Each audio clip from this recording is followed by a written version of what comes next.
Hello बच्चों, आप सभी का एक बार फिर से स्वागत है हमारे channel easy way to study में। बच्चों, आज हम आपके लिए लेके आए कक्षा छठी की गणित विषय की वर्कशीट नंबर 13। बच्चों, जैसे कि आप सभी को पता है, यहाँ पर हंसवे वाले हमें अपना नाम लिखना होता है और नेक्स्ट फील्ड में हमें अपने कक्षा अध्यापक का नाम लिखना होता है। चलिए देखते हैं अपनी वर्कशीट। आज की हमारी वर्कशीट का टाइटल है बच्चों पूर्णांकों की तुलना। यहाँ पे हमें कुछ चीजें बताई गई हैं जिसमें हम पूर्णांकों की तुलना कर सकते हैं। अगर हम दो धनात्मक पूर्णांकों की तुलना कर रहे हैं तो वह पूर्णांक बड़ा होगा जिसकी संख्यात्मक मान अधिक है।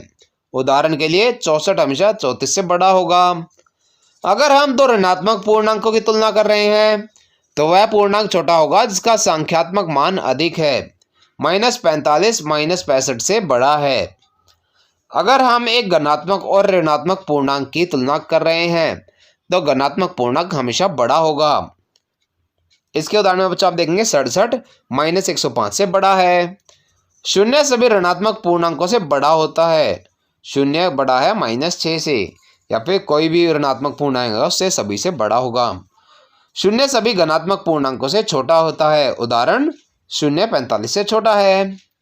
अब संख्या रेखा पर पूर्णांकों की तुलना। बच्चों, शून्य से जितना आप बाएं हाथ की तरफ जाएंगे उतना वह नंबर छोटा होता जाएगा, और जितना आप दाएं हाथ की तरफ जाएंगे उतना ही वह नंबर बड़ा होता जाएगा। संख्या रेखा पर दाईं ओर जाने पर पूर्णांक का मान बढ़ जाता है, और जैसे ही हम संख्या रेखा के बाईं ओर जाते हैं पूर्णांक का मान घट जाता है।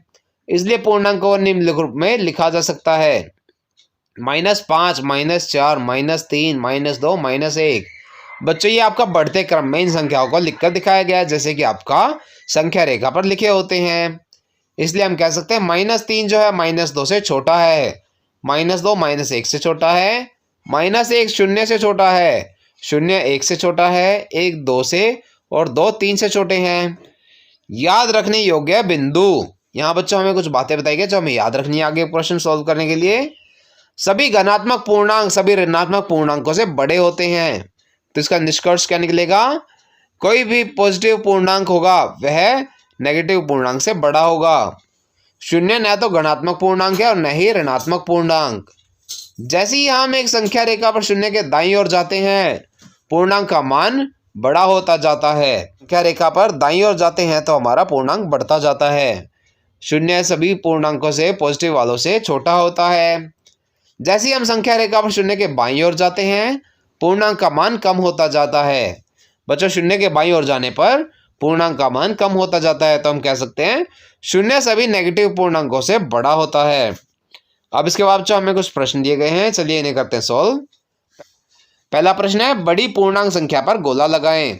यहाँ बच्चों हमें दो पूर्णांक संख्याएं दी गई हैं, इनमें से जो भी बड़ा है हमें उस पर गोला लगाना है। पहले प्रश्न में दिया गया है -5 और 2। यहाँ बच्चों इसमें 2 बड़ा है तो हम 2 पर गोला लगा देंगे। अगला है -6 और +6, तो इसमें +6 बड़ा है, हम +6 पर गोला लगा देंगे। इसके बाद है 0 और -12, तो इसमें 0 बड़ा है। और अगला है +3 और -5, इसमें +3 बड़ा है। अगला प्रश्न है रिक्त स्थान में छोटा, बड़ा या फिर बराबर का चिन्ह लगाएं।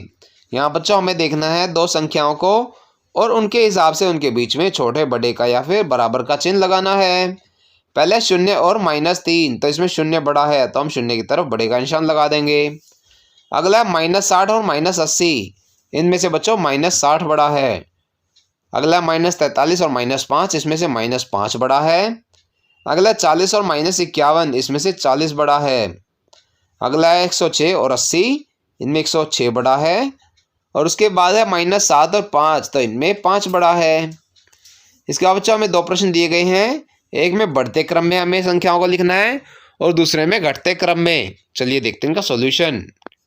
पहला प्रश्न इसका निम्नलिखित पूर्णांक को बढ़ते क्रम में लिखिए।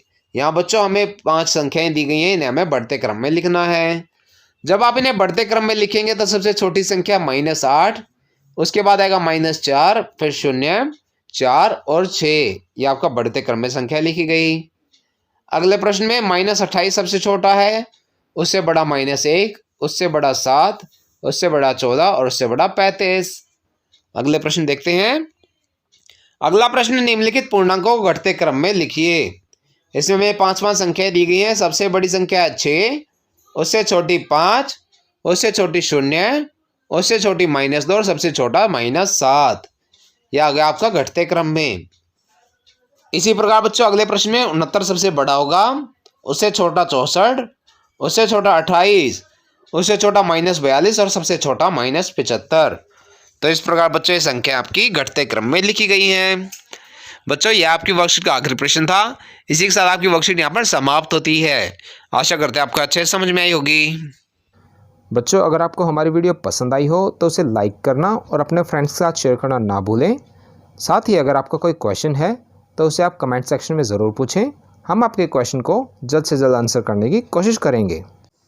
और बच्चों अगर अभी तक आपने हमारा चैनल सब्सक्राइब नहीं किया है तो ऐसी ही नई नई वीडियोज़ को देखते रहने के लिए हमारे चैनल को सब्सक्राइब करें। साथ ही बेल आइकन बटन ज़रूर दबाएं जिससे हमारी कोई भी नई वीडियो आते ही आपको तुरंत नोटिफिकेशन मिल जाए। Thank you.